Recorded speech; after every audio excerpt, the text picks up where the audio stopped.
Hello friends, welcome back to my channel Gyan Sankalp. तो friends, आज हम पॉलिटिकल साइंस के most important most expected question की प्रैक्टिस करने वाले हैं, जो आगामी आप किसी भी स्टेट से हो, किसी भी स्टेट का पीजीटी या टीजीटी या असिस्टेंट प्रोफेसर का देने वाले हो, तो आपको ये काफ़ी हेल्प करने वाला है। तो स्टार्ट करते हैं आज का क्लास। अगर आप चैनल से नहीं जुड़े हैं अभी तक, तो प्लीज़ चैनल को सब्सक्राइब कर लीजिएगा, और जब सब्सक्राइब कीजिएगा तो बेल आइकन को भी प्रेस कीजिएगा, ताकि जब भी मैं आगे वीडियो डालूंगी तो आपको नोटिफिकेशन मिल जाएगा।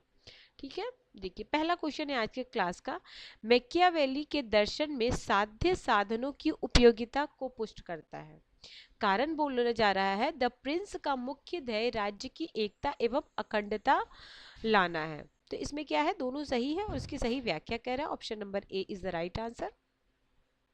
नेक्स्ट क्वेश्चन है, बहुसंस्कृतिवाद के अंतर्गत वे प्रवासी जातीय सांस्कृतिक समूह आते हैं जिन्हें कभी भी नागरिक बनने का अवसर नहीं मिलता। वो कौन से होते हैं? तो ये मैटिक्स होते हैं। Option number A is the right answer. बहुसंस्कृतिवाद बहुजातीय संस्कृति की स्वीकृति देना या बढ़ावा देना होता है। एक विशिष्ट स्थान ने जनसांख्यिकीय बनावट पर यह लागू होती है। आमतौर पर यह स्कूलों, व्यापारों, पड़ोस शहर, राष्ट्रों जैसे संगठनात्मक स्तर पर होते हैं।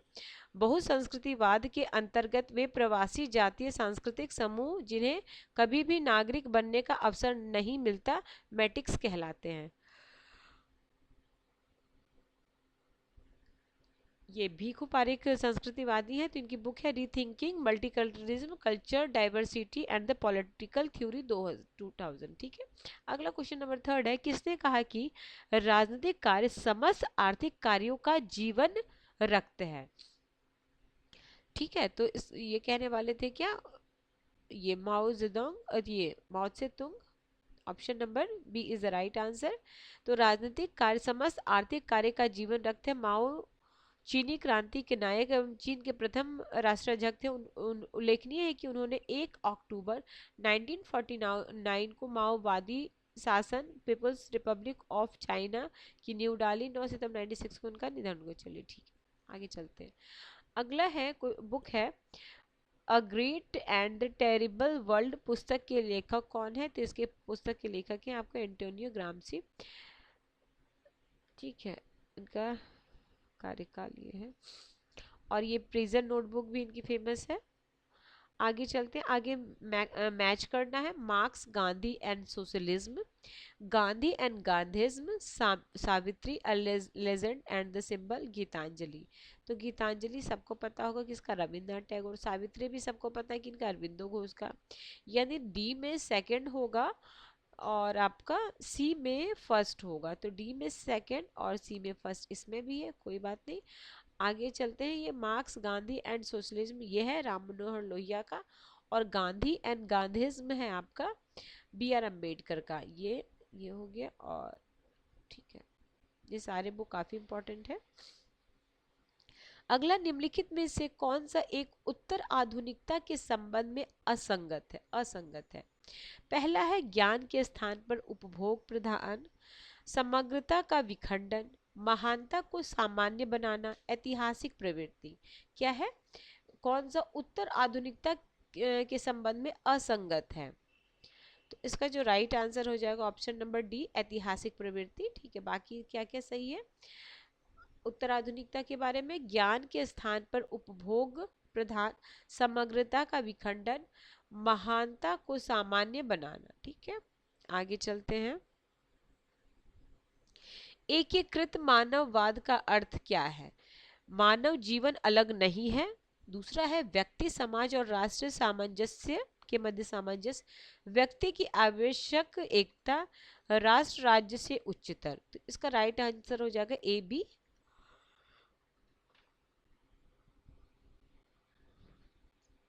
अगला है, कौटिल्य द्वारा मंडल सिद्धांत की कितनी प्रकृति है? ठीक है, तो ये टोटल 72 है। देखिए 12 है और 6 में डिवाइड है। ठीक है, देखिए कौटिल्य द्वारा प्रतिपादित मंडल सिद्धांत विजुगिसु राज्य द्वारा अपने पड़ोसी देशों के साथ अपनाई गई नीति है। इसमें राज्यों की संख्या 12 है, अतः इन्हें द्वादश राज्यमंडल कहा जाता है। मंडल के समस्त राजाओं की प्रकृति की संख्या 72 है, जबकि महाभारत में इनकी संख्या 60 बताई गई है। अगला, किसने कहा कि मानव का विचार अभिव्यक्ति की स्वतंत्रता का प्रतिबंध लगाना वर्तमान एवं भविष्य की नस्ल को लूटना है? ये है J.S. मिल का। ठीक है, option number B is the right answer. अगला है, निम्न में कौन सी रचनाएं मोहम्मद इकबाल से संबंधित है? कौन कौन सी बुक है? तराए हिंद है, the reconstructions of religious thought in India, the historical role of Islam, the Bang e Dara. तो इसमें जो उनका बुक है वो हो जाएगा, इसमें तो कोई ऑप्शन नहीं है, तो उनकी बुक देख लेते हैं हम। मोहम्मद इकबाल तो असरार ए खुदी, रुम्ज e Bekhudi, Bang e Dara, Tarana Hind, the reconstruction of realism thought in Islam. सारे जहाँ से अच्छा गीत इकबाल ने ही लिखा है। उल्लेखनीय है कि the reconstruction of realism thought in Islam की रचना मोहम्मद इकबाल है, जबकि विकल्प बी में इंडिया शब्द, अच्छा इस्लाम दिया है, विकल्प में इंडिया दिया है।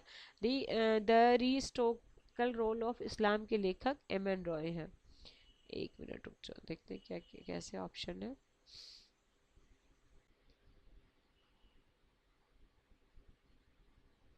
अच्छा, इसमें इंडिया दिया है। ठीक है, चलिए, तो इसको एलिमिनेट कर दिया गया था इस क्वेश्चन को। अगला चलते हैं। किसका विचार है कि कला, धर्म और दर्शन केवल रूप में भिन्न है, उसका ध्येय एक है, एक समान है? तो ये बोलते हैं हीगल।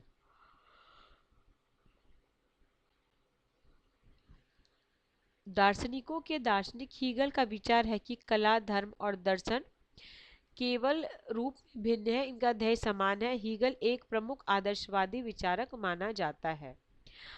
क्वेश्चन नंबर 12 है, रॉल्स के सिद्धांत में न्याय निष्पक्षता के विचार का प्रभाव है? तो यह है व्यक्ति से। ठीक है, अगना सूत्र क्या है? तो ये दिग् निकाय का 27वां सूत्र है। अगला हम कार्ल मार्क्स, मार्क्सवाद के संस्थापक निम्न में से किस देश के औपचारिक नागरिक थे? तो ये जर्मनी के। Option number A is the right answer. अगला है किसी अन्य को निष्कृष्ट बनाए बिना कुछ को उत्कृष्ट बनाना निम्न में से किससे संबंधित है? तो ये पेरेटो का इष्टतम सिद्धांत है। तो किसी अन्य को निकृष्ट बनाए बिना कुछ को उत्कृष्ट बनाना पेरेटो के इष्टतम के सिद्धांत से संबंधित है। उन्होंने इस सिद्धांत को 1906 में प्रस्तुत किया। पेरेटो इटली के इंजीनियरिंग, समाजशास्त्री और अर्थशास्त्री, राजनीति शास्त्री और दार्शनिक थे।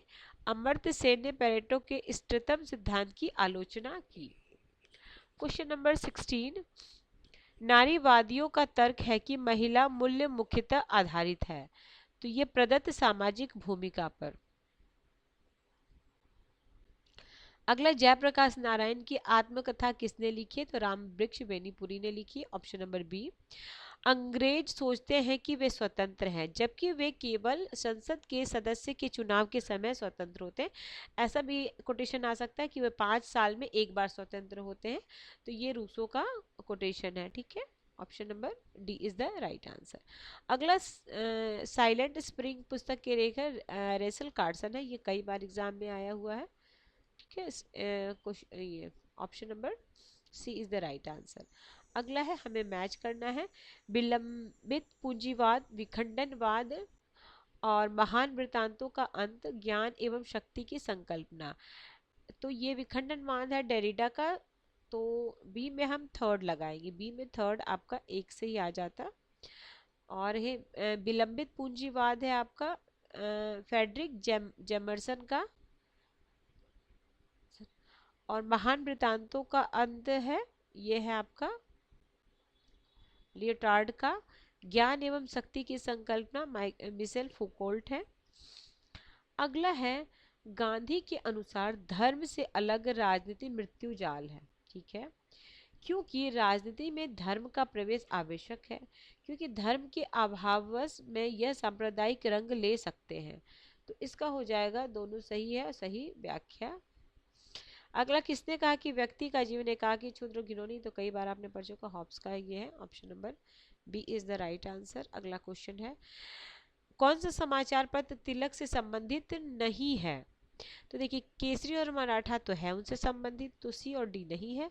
सी डी कहाँ पे है? Option number D. Multi culturalism citizenship a liberal theory of minorities पुस्तक किसने लिखा है? तो यही बिल किमलिका का है। गांधी विश्वास करते थे, किसमें विश्वास करते? साधन और साध्य दोनों को न्यायसंगत होना चाहिए। अगला, निम्नलिखित कौन सा मेल नहीं है? फेबियनवाद शांतिपूर्ण परिवर्तन ठीक है, श्रेणी समाजवाद व्यावसायिक पतन ठीक है, श्रमिक संघवाद ट्रेड यूनियन, लोकतांत्रिक समाज आमूल परिवर्तन नहीं, आमूल परिवर्तन की बात ये नहीं करेंगे, धीरे धीरे परिवर्तन की बात ही ये करेंगे लोकतांत्रिक। तो इसका डी तो नहीं होगा, इसमें से क्या नहीं पूछा है, बाकी ऊपर तीनों सही है, डी नहीं होगा। अगला, इनमें से किस विचारक ने के लेख में प्रथम बार द्वंद्वात्मक पद्धति का प्रयोग हुआ है? तो प्लेटो का हुआ है सबसे पहले।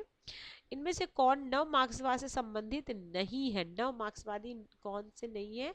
तो देखिए, जर्मन हैबरमास भी है नव मार्क्सवादी, एरिक फॉर्म भी है, हर्बर्ट मार्क्यूस भी है, रोजा लग्जमबर्ग नहीं है।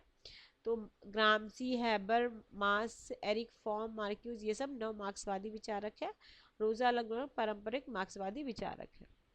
अगला, पंडिता रमाबाई को पंडिता की उपाधि क्यों दी गई थी? क्योंकि उन्हें संस्कृत का बहुत अच्छा ज्ञान था, इसी के कारण उन्हें पंडिता की उपाधि दी गई। ब्लैक स्किन व्हाइट मास्क के लेखक कौन है? फ्रेंच फैनन है। Option number C is the right answer. Next question है, नेक्स्ट अब आपका ये हो जाएगा, दो क्वेश्चन आपका क्या है? क्वेश्चन नंबर 33 और 31 से 33 गद्यांश पर के है। चलिए देख लेते हैं एक बार।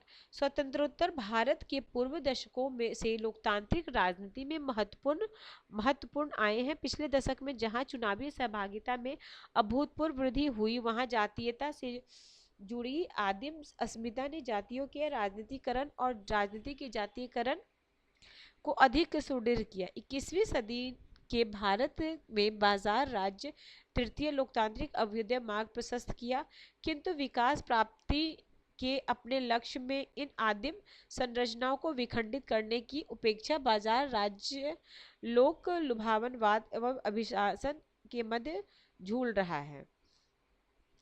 तो इसमें क्वेश्चन पहला देखते हैं, निम्न में से किसने सर्वप्रथम भारतीय राजनीति में जाति और जातिकरण की बात की थी? तो ये रजनी कोठारी है। Option number A is the right answer है।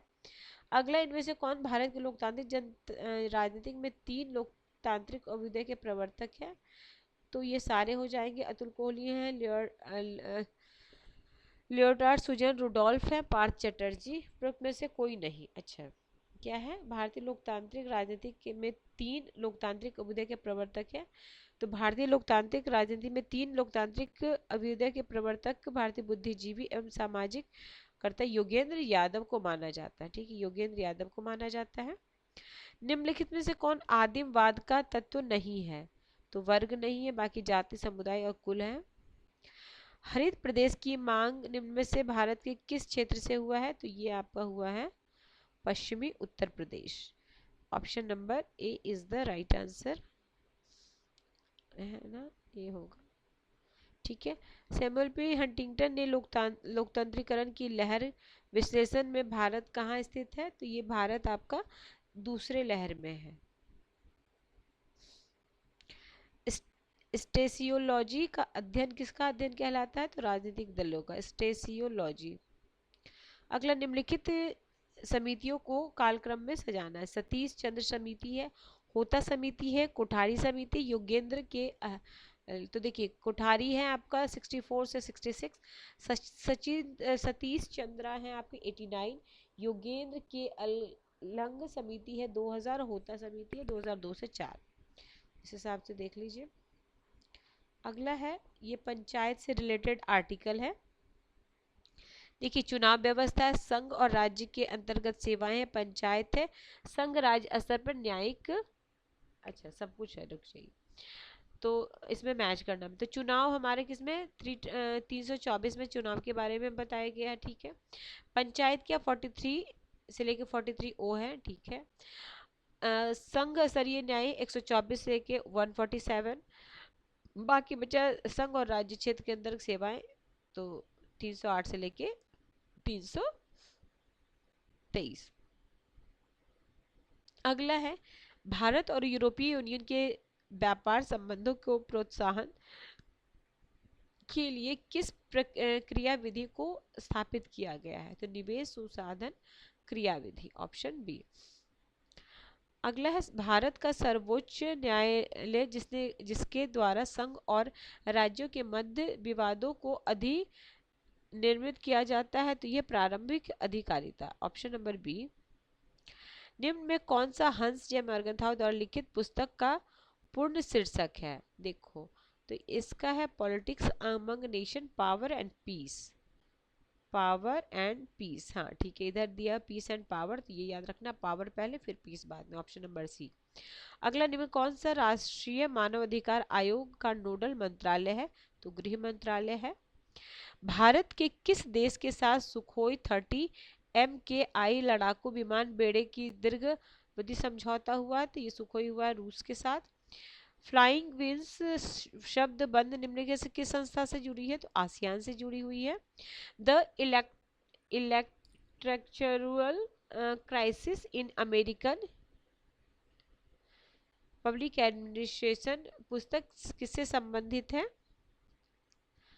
तो ये संबंधित है आपका लोक प्रशासन, पब्लिक चॉइस थ्योरी, ठीक है, लोक चयन उपागम से। कैबिनेट मिशन योजना के सदस्य थे, तो थे लॉर्ड पैथिक लॉरेंस थे, क्रिप्स थे और अलेक्जेंडर थे, ऑप्शन नंबर ए।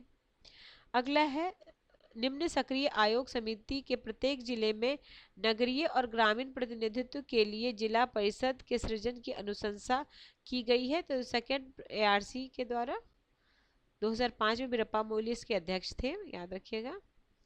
अगला है 2017 में संयुक्त राष्ट्र की निम्न में किस कार्यकारी मंडल पर भारत की पुनर्निर्वाचित किया गया था।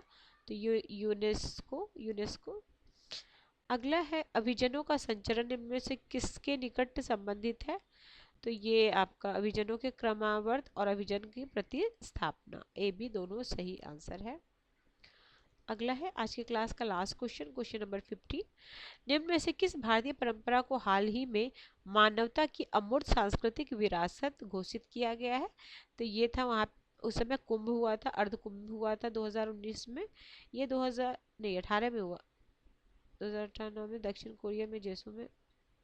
ये तो अलग ही एक्सप्लेन कर रहा है,